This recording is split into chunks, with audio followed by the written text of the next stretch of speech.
C'est pourquoi il est appelé Salem, maître de paix. Pourquoi? Parce qu'il sait que le monde est à la recherche d'une paix. Mais cette paix ne viendra pas des hommes. Cette paix viendra de lui-même. Je vous donne ma paix, je vous laisse ma paix. Je ne vous donne pas cela comme le monde le donne. Je vous donne ma paix. Quand on entendra parler de l'ombre, retiens qu'on parle d'une paix, d'une tranquillité. Tu passes par quelle situation où tu manques de paix aujourd'hui? Qu'est-ce que tu es en train de vivre? Par quoi es-tu en train de passer? Qu'est-ce que tu es en train de subir? De l'injustice, de la disette, de manque, du chômage, du célibat, je sais pas moi quoi. Qu'est-ce que tu es en train de vivre et qui te fait manquer la paix? Je prie ce soir, en ma qualité de fils et serviteur de Dieu, sous l'onction du Dieu de mon Père, sous l'onction du Dieu, de l'ange de cette église, de l'ange de cette vision, je prie au nom de Jésus-Christ que la paix de Dieu te localise. Sois timien. Dans ma paix, sois timien. Reçois la paix. On ne peut pas te ravir la paix. On ne peut pas te ravir la paix. La révélation spirituelle du message entre dans mon message. Je serai peut-être court, mais attention, j'essaierai d'être profond pour ta bénédiction. Lorsqu'on parle de l'ombre spirituelle, couvert d'une ombre spirituelle, depuis le commencement, Dieu dans son amour, il voulait s'imager ou se repérer dans l'ombre. Depuis les débuts,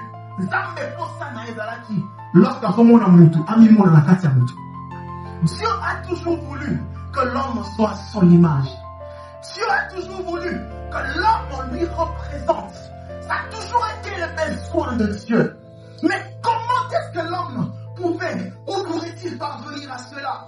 Dans Jean 17, il est en train de parler, Jésus dit, soyez en moi, comme je suis dans le Père, et comme le Père est en moi. Soyons ensemble, représentons l'image de Dieu. Dieu pleurait, Jésus a toujours voulu. Et dans Genèse, on dit, Dieu a créé l'homme à son image, selon sa ressemblance.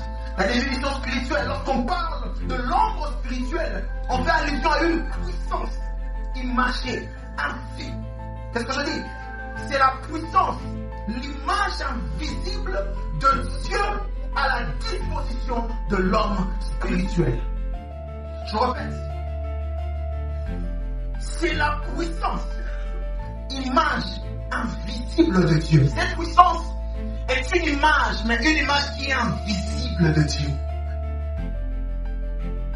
Cette puissance est à la disponibilité de celui qui est spirituel. Cette image est spirituelle, cette image est invisible. Mais Dieu a besoin que cette dernière soit représentée par l'homme. Dieu veut que sa puissance soit manifestée par l'homme. C'est-à-dire lorsqu'on cherchera Dieu, qu'on ne se tracasse pas. J'étais en train de dire lorsqu'on cherchera l'amour, qu'on ne s'inquiète pas, qu'on le trouve en toi. Christ c'est l'amour. Lorsqu'on cherchera l'humilité, il y a de ceux-là qui se disent même le vrai amour n'existe plus. Même les chrétiens n'ont pas d'amour. Même les chrétiens deviennent orgueilleux. Les chrétiens ne sont pas humbles. Frères, devant ces genres de personnes, je prie que devant toi va changer le langage. Parce que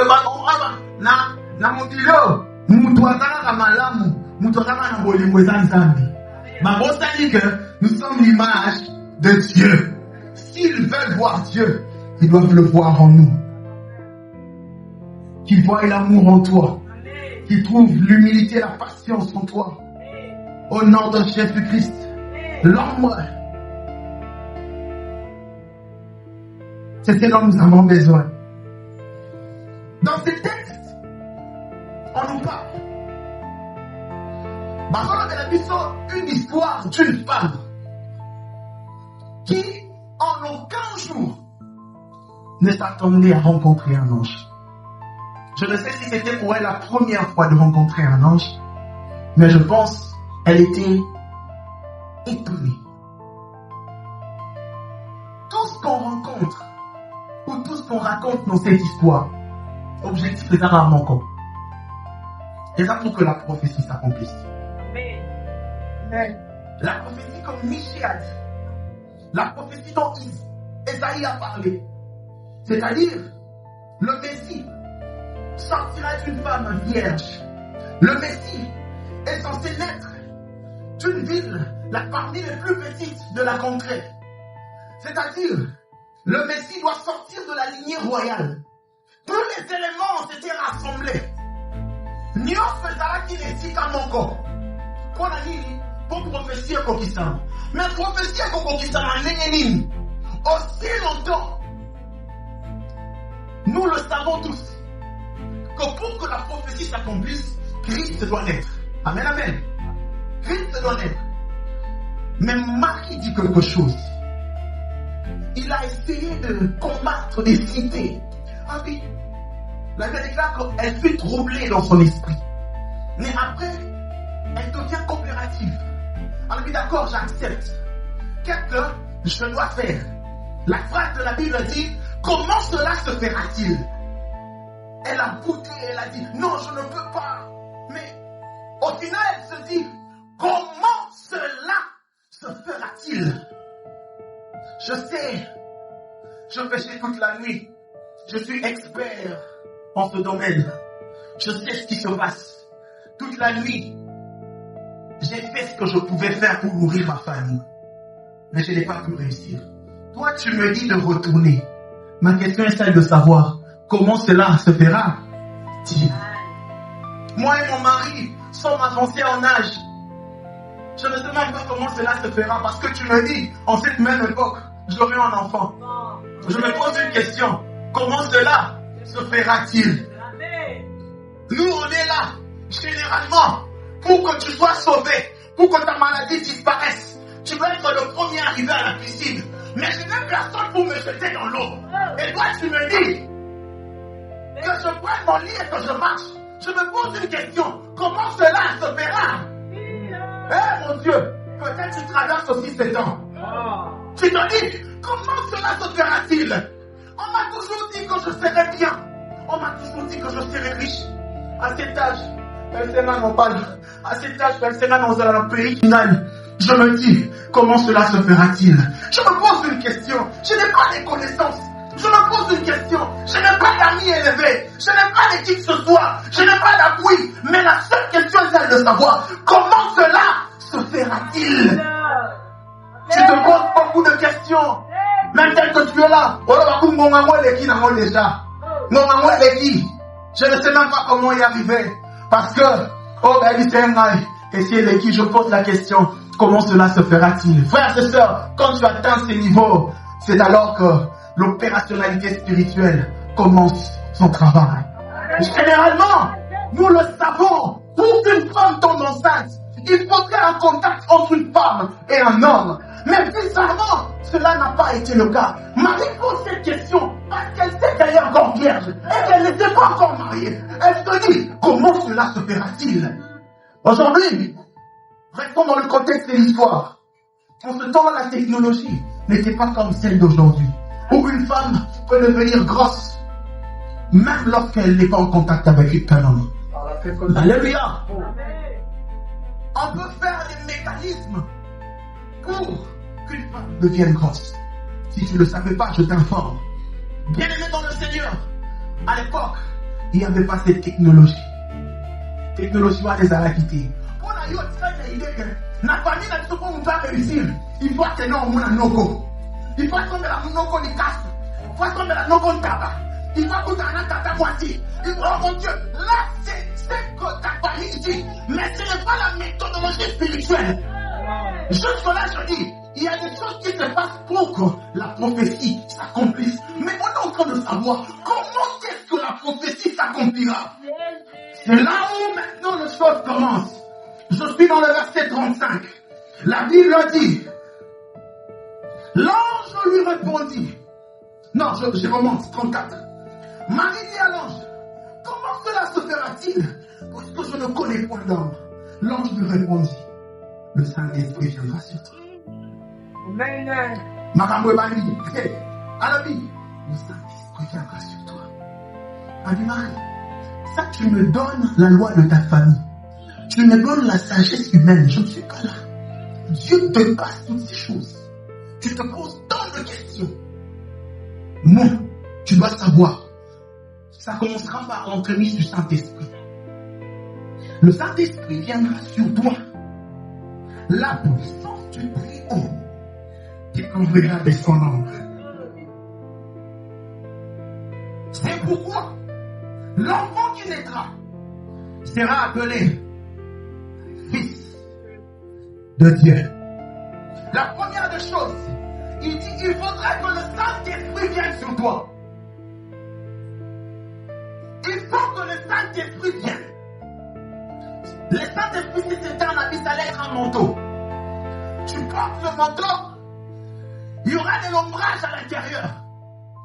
La tranquillité que tu recevras à l'intérieur, c'est ça maintenant, l'ombrage spirituel. J'arriverai. Il dit tu recevras le Saint-Esprit. De quelle manière? Pour recevoir le Saint-Esprit, ce n'est pas vaille que vaille. Jésus est en train de lire. Je suis dans Matthieu chapitre 3. Pendant que Christ se faisait baptiser, la Bible dit, un ange, ou bien même une colombe, est apparue sous forme corporelle, comme une colombe. Alléluia.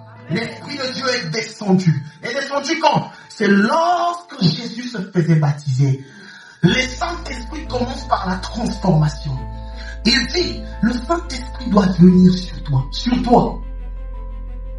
Pour que le Saint-Esprit vienne, on doit constater la transformation. C'est-à-dire, le baptême de Jean. Le baptême de Jean consiste à être submergé dans, à être plongé dans. Ça consiste à disparaître. Ça veut dire, je parle de la fin du monde. Yomo bimafo kota na kati ya mai. Déluge fue ça là-bas. C'est bien beau. C'est très bien. Je ne le refuse pas. Ce genre de baptême. Aller physiquement dans l'eau, c'est bien. Mais ne te limite pas par là. Quand j'étais encore trop petit, dans notre parcelle, nous avons dit dans Mandécomor ou dans catholique. Lorsque, après baptême, dans la songi, tu m'as dit que tout le monde a bango. Tout le monde a bango. Toute la réaction à bango. C'est quand je suis grandi, je me suis posé la question, pourquoi tu m'as dit que tout le monde a bango? C'est là où je comprends que le baptême ne suffit pas seulement physiquement d'être submergé dans l'eau, mais c'est réellement d'être transformé. Le vrai baptême, c'est quand tu es totalement transformé. C'est pourquoi Christ, pourquoi l'Éternel, pour sauver le monde, il envoie les déluges. Il envoie les déluges pour que l'homme, l'humain disparaisse. Pour que toutes les montagnes disparaissent. Les montagnes de la colère. La montagne de la colère, la montagne de l'hypocrisie, la montagne de la méchanceté. C'est-à-dire,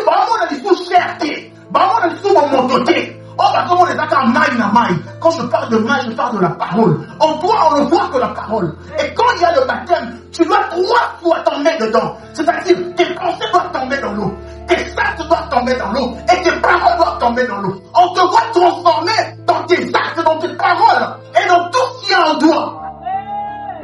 La première des choses, pour que l'esprit descende, il faudrait la transformation dans ton esprit, dans ton âme et dans ton corps.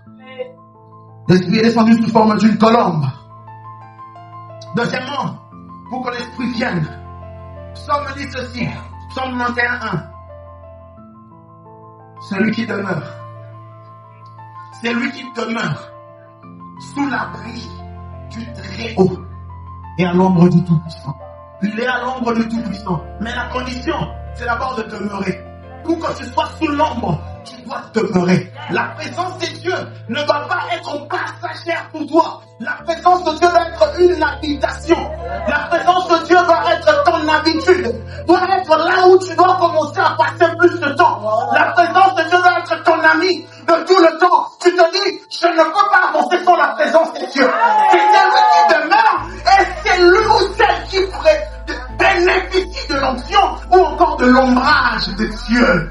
Tu ne bénéficies bénéficieras jamais de l'ombrage tant que tu ne seras pas ami de la présence de Dieu. Beaucoup de chrétiens attendent la promesse, mais tout en étant passagers. Tu attends la promesse, mais est-ce que tu es dans la présence de Dieu? Est-ce que tu cherches Dieu? Habakkuk a dit, je reste dans mon poste jusqu'à ce que la prophétie s'accomplira. Jusqu'à ce que la prophétie s'accomplira. Tu en es où? Ta présence est plus préférable d'après toi que la présence de Dieu. Tu m'entends dire quoi par là? Ça dit tes affaires à toi, tu le privilèges plus que la présence de Dieu. Est-ce que la présence de Dieu est manifeste en toi? J'avais dit qu'il fallait restaurer l'intimité entre l'homme et le Saint-Esprit. Ça date des quand que tu as prié seul pendant 1 heure du temps, pendant 30 minutes. Ou des miens, je dois même dire mieux. Ça date des quand que tu as prié avec conscience. Parce que prier bien ne veut pas dire prier longtemps. Ça date des quand que tu as prié avec conscience et amour. Ça date des quand. De toute façon, tu veux que ça prenne encore plus de temps. Mais avec Dieu, tu regardes l'heure. Aujourd'hui, match César. Ça nous arrive, bien aimé. Ça nous arrive. Parfois, on ne comprend pas que la présence de Dieu, c'est notre support. La présence de Dieu, c'est elle qui crée. C'est elle qui crée l'ombrage. J'insiste, c'est la présence de Dieu qui crée l'ombrage. Il crée l'ombrage. Je termine par là. Il dit, le Saint-Esprit viendra sur toi. Comment? Par la transformation. Et on demeurera dans la présence de Dieu. C'est quand tu te transformes et tu demeures longtemps dans la présence de Dieu, tu auras l'ombrage spirituel. Et l'ombre te couvrira. C'est quoi cette ombre? L'ombre, c'est ça la gloire de Dieu. L'ombre spirituelle, c'est ça le capote de Dieu. L'ombre, c'est ça, en fait, si dont tu as besoin pour impacter. On remarquera, le capote, c'est la gloire manifeste de Dieu. Si je prends une pierre, une grosse pierre, je lâche. Bon, au monde, on va tracer politique là. Je parle de la gloire de Dieu. Christ ressuscité. Est-ce que vous voyez encore? Est-ce que vous voyez encore? C'est vrai, je suis passé par la croix. Mais est-ce que vous voyez encore les traces de l'autre fois? Christ est passé par la gloire de Dieu. La gloire de Dieu, c'est ça la croix. La gloire de Dieu, c'est ça la croix. Pourquoi je dis c'est ça la croix? Moïse dit, Père, éternel, je veux voir ta gloire. Montre-moi ta gloire. Mais l'Éternel lui dit, tu ne peux voir ma gloire et rester le même. C'est-à-dire, si tu veux voir ma gloire, tu dois mourir. Or, la gloire de Dieu, la gloire du Christ, c'était la croix. Il dit, Père, maintenant tu peux glorifier ton Fils. Parce que ce que tu m'as donné, je leur ai donné. C'est que tu m'as transmis, je leur ai transmis. L'ombre de Dieu, c'est la gloire de Dieu. La gloire de Dieu, c'est la croix. La croix, c'est ça la réussite de la vie spirituelle. Tu ne réussiras pas sans la croix. Tu ne réussiras pas sans la croix. La croix, c'est ça notre victoire. Et l'ombre du Très-Haut te couvrira. La croix, c'est ça la paix. La croix, c'est ça l'onction. La croix, c'est celle qu'il nous faut. La croix, c'est notre réussite. Tout est accompli à cause de la croix. Les démons sont restés en arrière à cause de la croix. Nous marchons sur les démons à cause de la croix. Nous n'avons rien à prouver parce que la croix a tout dit. La croix a tout dit. Oh, la gloire, Nini. Est-ce que Dieu t'attend dans cette gloire?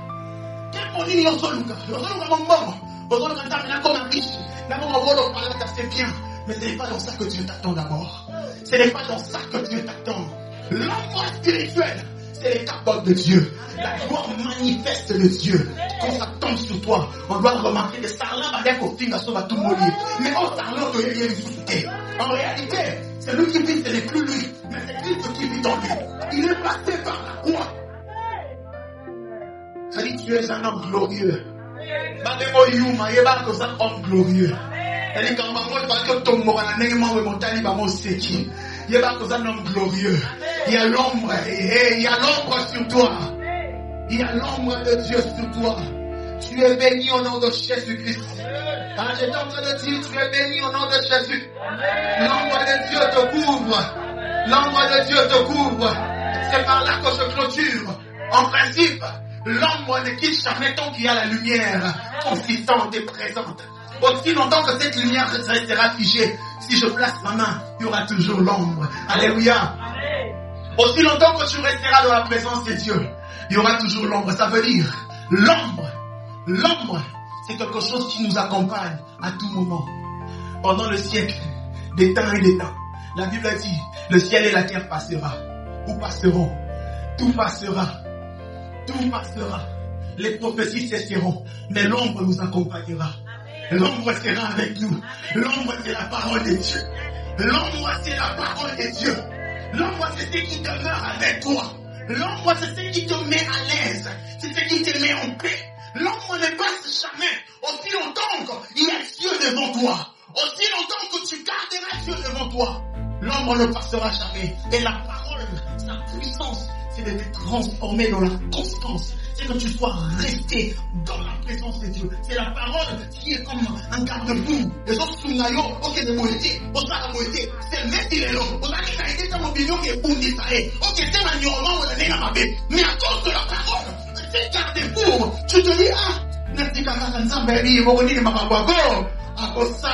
tu es béni au nom de Jésus. Je déclare sur toi, en ma qualité de fils et serviteur de Dieu, que l'ombre de l'Éternel, l'ombre de Dieu, qui est sa gloire, par l'entretien du Saint-Esprit, soit sur toi, soit sur toi. Reçois la gloire de Dieu, reçois la gloire de Dieu. Reçois la gloire de Dieu, reçois la gloire de Dieu. Vis les merveilles de l'Éternel. Que la parole de Dieu reste constante en toi. Que la connaissance soit révélée en toi. Que la vie du Christ demeure en toi. Je te déclare béni. Je te déclare béni. Je te déclare béni. Quand tu as la gloire de Dieu, là où les autres échouent, toi tu réussis. Parce que la gloire emmène la Shekinah de Dieu. La Shekinah vient avec toi. Elle vient et t'accompagne. Elle brise toutes les limites. Elle brise toutes les condamnations. Les chaînes tombent à cause de la gloire de Dieu. À cause de la gloire de Dieu. La Bible déclare, il a effacé l'acte dont le somnolence nous condamnait. Hey, oh, alléluia. À cause de la croix que ces choses ont été faites. C'est à cause de la croix. Accepte cette vie. Accepte d'être transformé. Accepte d'être malade à Yabosaka Mamaboche. Lita Mamabosa Kainema. Accepte d'être brisé.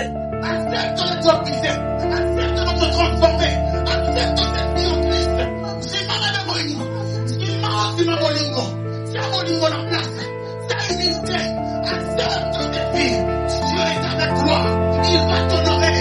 Il va t'honorer. Il honore ceux qui s'humilient face à sa parole.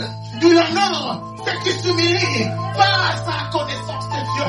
Shakaria manika ya boste, lekarika maneko ya bosta kaide, lekarika topa lekarika ya mana, likama sultaria ba, leika maneko sare, ale mariane, oh mon Dieu, shaleka ya ba, et toi, l'ombre de l'Éternel sur moi, béni sois-tu Adonai.